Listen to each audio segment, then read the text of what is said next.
Oh, wow, Emily, you loaded me up here. I'm going to write a thesis statement. Look at that.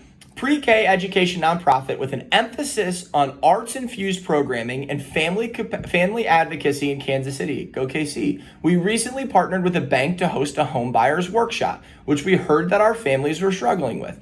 We also wanted to host one workshop completely in Spanish. However, we haven't done this before, and based on our analytics, very few of our social media and website visitors select Spanish as their preferred language.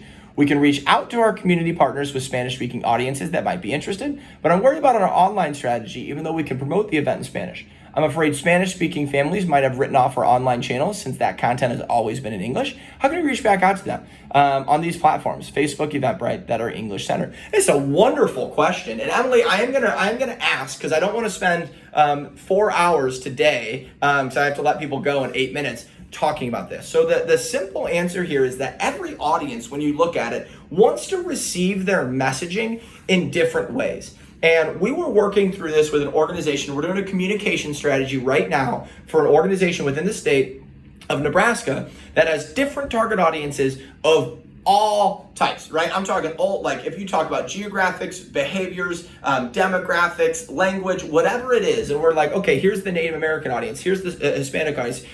Every one of those audiences is going to be completely different in how they consume content. We learned that a brochure written in Spanish might be the very best way to talk to them. Find where they're at and then give them brochures. That was working better than everything else on Facebook and online.